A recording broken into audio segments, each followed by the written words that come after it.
back Does that go to a fire escape or what's back there? Looks like a fire. Oh my gosh! Yeah, Oh, yeah. You got some free renters over here. So okay, maybe I'll. buyer beware. I feel like they're gonna attack me. I just want to see. I just want to see the deck. I came from the mud. There's dirt on my hands. Strong like a tree. There's roots where I stand. Oh, I've been running from the law.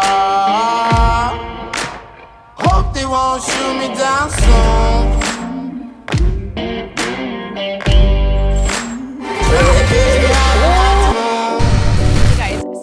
Here. So we closed on this property today and I haven't seen it yet. So I'm going to be taking you through this house for the very first time, and we have some wonderful JVs. This is their second deal that they are doing with us. And of course my team has seen it, but I haven't seen it. So come on through and let's go take a look at what we bought. And so we're going to go in this house right now for the very first time. I haven't seen it. Ken over here hasn't seen it either. Aisha hasn't seen it. Alex hasn't seen it. Dalia and her team have financed it, and she's actually going to physically see it as well. As she's joining us, and same with Lou. And the only person that has seen this house is Lee, who's holding that flower over here. Everyone. Okay, well, let's go take a look. The smell. It's actually very clean. What is that smell, Sarah? Smells like money. It's Hamilton. Yeah, it's very clean. Smoke. All right, this looks good. You're definitely keeping the cabinets, right? No. So, what do you mean no? Okay, so what's your plan with this floor? It's called. Renovations, demolish, and redo everything It's called from rip it all out. Everything's going in here. Okay, all right, let's take a look at the rest of it. Yeah. What's the worst? Actually, this, like, if you look at everything right here, right now, probably from the camera or pictures, it looks okay. Appliances are actually decent. Of course, countertops. I mean. It's all good. Right, but from pictures, this looks okay. If you look over here, this is probably about 75 years of nicotine and all the popcorn. So for sure, this is going to get completely demolished. But with all the work that we're doing in here, everything's going. It's coming right down. Yeah, strip it right back to the brick. From a financing standpoint, something like this that has like 75 plus years of nicotine, stains, smells like it's been smoked in forever, and has like 30 cats probably that were living here, 100 plus year old house. But, you know, is this considered livable space? It is livable, but dated and a little bit run down. It is financeable, and many lenders would want to see a purchase plus improvements loan on something like this. So they want you to go into the deal showing how you're going to do some improvements. Like as we walked through the door here, there were some minor cracks, and obviously the walls are stained, so they would want certain things addressed, but it is financeable through a purchase plus improvements. But the stains could actually be a color, right? That's Benjamin Moore. Unless we tell them it's part of the plan, yeah. That's that color code from Benjamin Moore called De Maurier. True, okay, Yeah. I'll mention that. Okay, so Yeah. this That's a good this deal. back in February would have cost $700. Yeah. Easily. Yeah. And in a good upswing market on a refi, this would be 1.2 plus all day long. We just got 1.2 on a project not far from here. I think we're seeing Yeah, that we're gonna today go too. take a look at it. So actually, yeah, that's a really good point. So this is how we buy stuff, and then you'll see what the finished product looks like. So the finished product of one that a client bought was, they bought it for 507, and we just hit the appraisal a couple days ago, maybe Monday. I got the confirmation was 1,225,000 bucks. So one of the things we always like to do is to do an as is and as complete, so we know what the future value is going to look like, and this way we can plan for the exit. Yeah, I don't think we'll hit 1.2 on this one in this market, but I can see, I mean, who knows, we don't have a crystal ball, but like maybe 900 to $1 million. What do you think? Well, we'll see what the as complete appraisal comes out, but that's the idea of doing it now versus learning about it later on. All right, hey guys, come on over to this legal duplex, recently severed. And now it's got a lot to show for it. exquisite interior. Absolutely, I know you're gonna like Turnkey? this. Turnkey, everybody. Beautiful. I know this is something that Lee would like the most, but come on in. Turn the key, you come in, there's no demo. Yeah, so we got some free some renters that are taking advantage of the upstairs. I'll show you that later, but this is an opportunity. This is a legal duplex that has opportunity in the basement. So from an investor's point of view for your group, it's a great opportunity. The sellers are ready to play.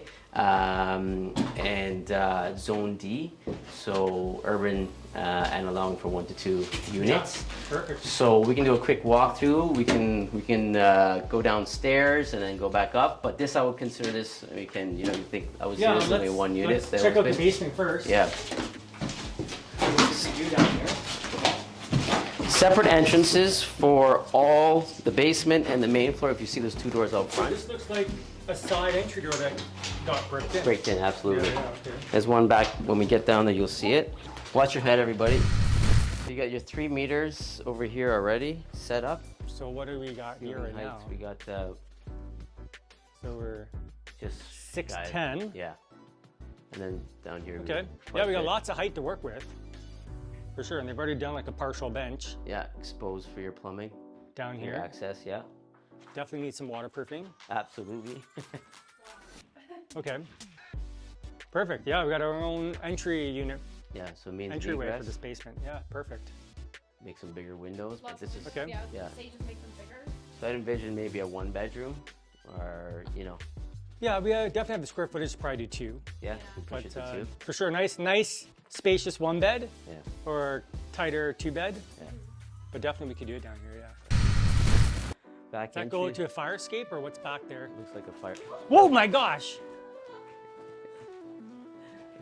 So, yeah, Oh, yeah. You got some free renters over here. So Okay, maybe I'll... buyer beware. I feel like they're gonna attack me. I just want to see, I just want to see the deck. Yeah, it's folded. screwed shut. Yeah.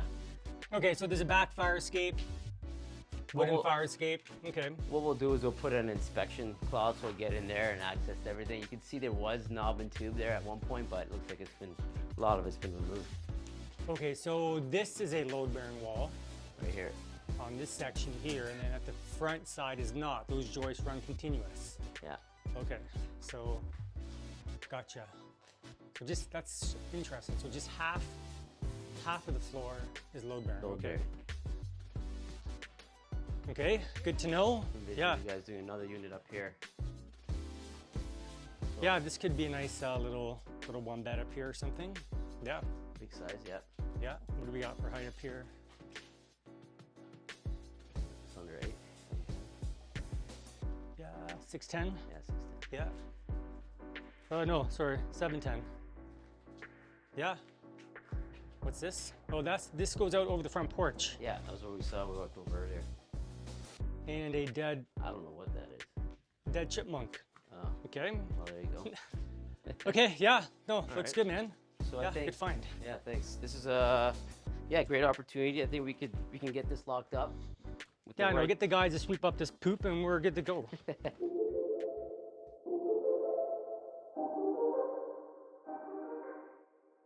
Hi, Dalia. So with interest rates rising, some investors have experienced a decline in their cash flow. So what are some strategies that you recommend to investors to reduce the impact to their portfolio? There are several strategies investors can utilize to reduce the hit on cash flow.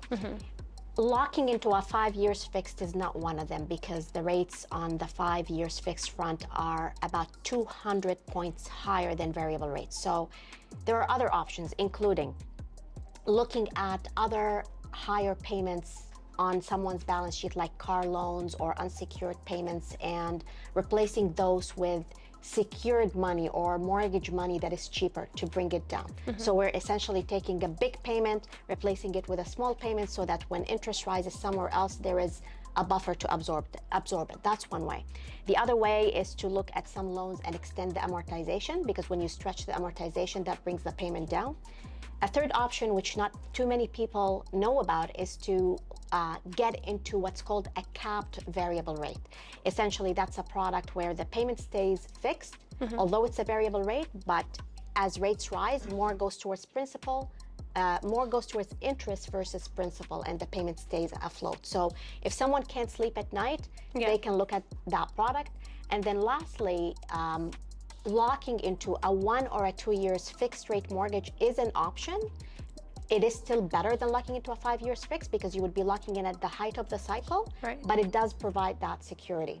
If you were to lock into a 5 years fixed rate today, you're potentially locking in at the height of the cycle because nobody has a crystal ball, but the expectation is once the Bank of Canada gets a handle on inflation, they're going to slow things down, and that's going to be a period of 18 to 24 months of sitting at the high rates before they start to bring the rates down again. So if you lock into a 5 years fixed now, you're locking in at the height of the cycle. So when the rates start to go down, you're going to be here versus there. So if you can tolerate an increase and your budget can absorb it, or you're using some tools that we talked about, I would suggest you stick with the variable because you would benefit when that time comes at lower rates. Another option is to consider a 1 or a 2 years fixed to give you security.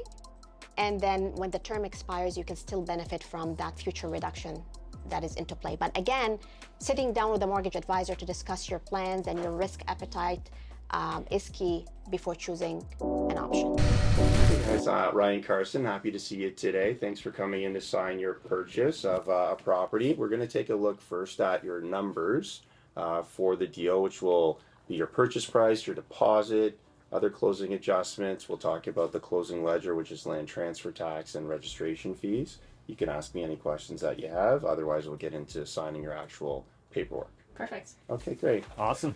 So you've got your sale price, which is reflective of the agreement of purchase and sale. You've got your deposit as well, which comes from your agreement of purchase and sale. So that's a credit for you as buyers. Property taxes here, their lawyer has basically certified with the city, this is the final amount for the year. This is what had to be paid, and this is what has been paid by their client. So they've actually paid a little bit more, which is not uncommon. Usually you're ahead of your taxes throughout the year. So there is a credit to the seller for that overpayment. Okay. And that'll be reflective when you guys are moving forward with ownership. Your tax account will have a credit. If it doesn't, let us know. We'll do adjustments with them post-closing. Okay. Okay, and then you've got your land transfer tax, which is the one-time fee the government charges whenever you're changing ownership. So on a purchase and sale, the buyers have to pay land transfer tax. It's a one-time percentage fee based on the purchase price, and then sellers pay realtor commission. Got it. So what we need to give you the check for today is The highlighted amount, the correct. highlighted amount there. Yep. Okay. Which is basically we add up everything in this column and have a total, and we add up everything in this other column, which is the amounts that you're getting from your deposit and your mortgage advance, and then the difference basically is the highlighted amount. Perfect. Okay, let's sign it. Hi, Ryan. Hi. My first question today for you is, if I'm leaving a property in my will for my children, what other costs should I consider that I need to let them know about that they perhaps might need to visit a real estate lawyer once they inherit that property? Sure. So great question. When you're leaving your real estate properties in your will, the first important thing to do is make sure you actually have it clearly noted and set out in a will.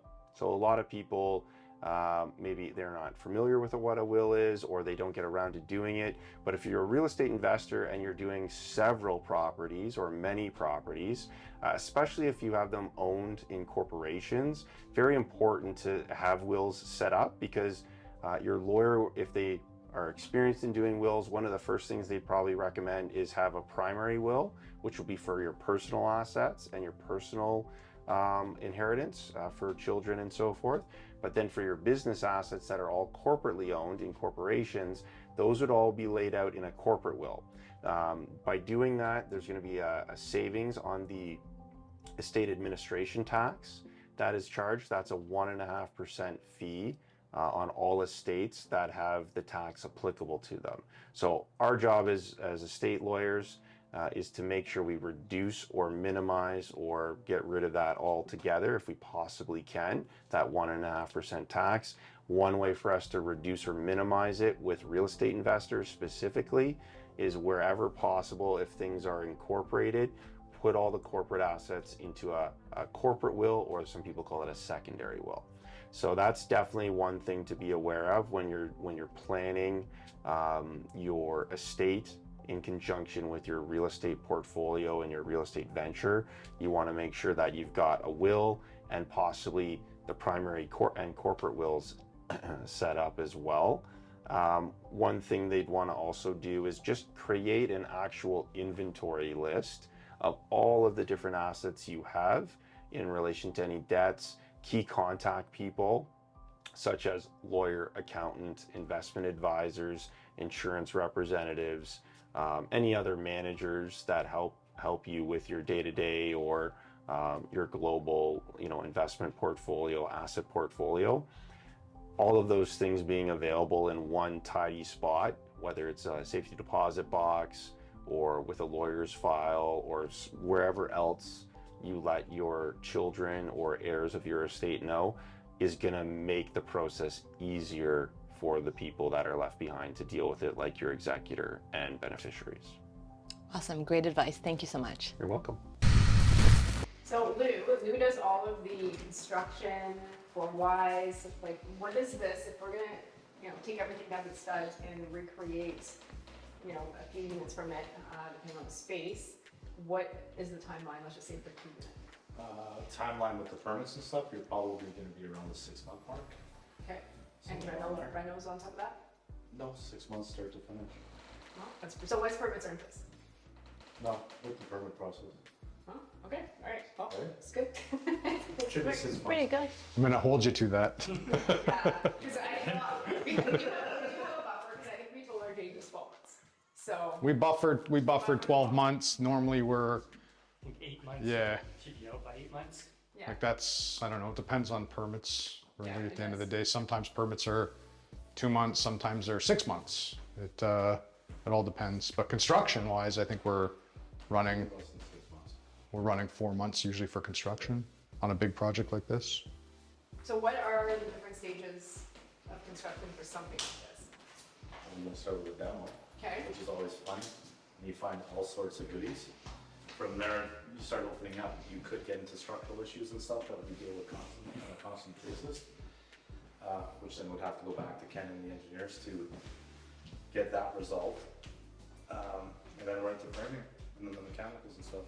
That usually takes up most of the time on a project like this, is the framing and then the mechanicals. The finishing stage is probably the fastest stage.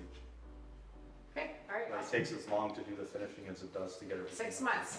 We have a buffer. 6 for months, 12 all right. I'm excited about the 6 months because we could be in a whole different market 6 months from now versus 12 months from now. Exactly. All right, 6 months we're on. Right. Okay, drawings. They're almost done. I was reviewing them today in the office, so we should have them done this week. Okay. And then we gotta send them out to mechanicals Yeah. and engineering, and then we can submit. Hi, Dalia, how are you? Hi, Aisha, I'm good. Good. So my question today is, property values are softening. So what should investors keep in mind and what should we plan for? So we've seen softening values in some markets. Everybody's aware by now. And here are my thoughts. Softening valuations present a risk and an opportunity. So first, let's talk about the risks. For investors who are in the midst of a renovation, let's say they are doing a BRRRR, a buy, renovate, refinance, rent, and they're expected to refinance the property in a few months from now or sell it. Because the values have softened and qualifications are tighter, their exit strategy may look different now. And therefore, for these investors, it's really important to sit down with an advisor sooner than later and talk about what that would look like. And if there is any shortage on the equity takeout front, how are we going to tackle that? Okay? That's a risk for investors who are in the midst of renovation in a market where the values are softening. The other risk is putting an offer on a property and value may be different from what you purchased it for. This is why if you're looking to purchase in this market and you will see good opportunities, please put in your financing condition or appraisal condition, because you want to make sure that the value is going to come through, because if there is a difference, you're going to top it up out of your own pocket, which is not ideal. So these are the risks. In terms of opportunities, because values are lower now, investors should be able to pick up better deals. Actually, we're starting to see cash flowing deals again. And I highly recommend that investors set up a secured line of credit on their existing properties, either a new one or increase an existing one, because the values are not collapsing, the values just have softened, so everybody still has nice equity in their properties. And why do that? It's because if you're looking to grow and tap into the opportunities this market is going to present, a line of credit would serve you well. It's going to allow you to pick up things faster and move much faster. So I am still a fan of setting up secured line of credits on any existing properties where there is equity, because that's going to position you well for the market ahead. Okay, great. Thank you for that. You're welcome. Hi, Ryan. Thanks for your time today. Wanted you to answer a question for us. So can the seller and buyer share the same legal representation? Yeah, so it's a great question. So the rules of professional conduct for us with the Law Society of Ontario are pretty strict and rigid, as you might expect. So the answer is you can't have the same lawyer act for you on the purchase and the sale, but you can have the same law firm. So easy example, my firm has about 4 lawyers in it. If you chose me to be your lawyer for the purchase, I could not be your lawyer for the sale side of the transaction, but one of my other 3 lawyers could. So you could have the same law firm, CARSON Law, act for you on the purchase and the sale of the same property, 123 Smith Street, but you couldn't have the same lawyer. And that's mostly because of, we're trying to protect conflict of interest. You're trying to make it so that if the buyer needs independent legal advice, they have one lawyer in confidence to go to and get that independent advice, and conversely for the seller as well. There are circumstances where even if we could act on, both sides with separate lawyers, same law firm, it's best not to. So there could be situations where, let's say, husband and wife are separating, and it's a bit, tenuous and acrimonious and so forth. So even if we could, we might say, look, it's probably better to make sure we're not having different lawyers in our firm do it, rather than just have one of you go to, your own separate lawyer, as an example of something where it's like, even though we could, best maybe not to. Then there's other situations where we just can't. So for real estate investors, which this relates to, if you're a private lender or you're borrowing from a private lender, if the loan is, I believe the new amount is $70,000 or $75,000, if the loan amount is that or less, then the same lawyer can act for the lender and the borrower. But once it exceeds that amount, it has to be different lawyer and different firm. Interesting. So, and that's, again, conflict of interest, right, making sure there's proper independent legal advice, as well as one of the highest areas where there is unfortunately real estate fraud is with private lending. Got it. And so they want to make sure that it's not even the same law firm when it's over a certain amount. Protect against hopefully preventing the spread of fraud. It's great to know. Thanks for answering our question. Thank you. I think we connected our hydro. Do we have lighting here? We forgot to connect our utilities. What is Probably. happening? What is happening? Is that Lee? What? Welcome, Lou. Welcome to... We know, so... Lou, who on the team? Oh, one's gone. One's gone. You cannot edit that one. You cannot edit that. Oh, I've been running from the law.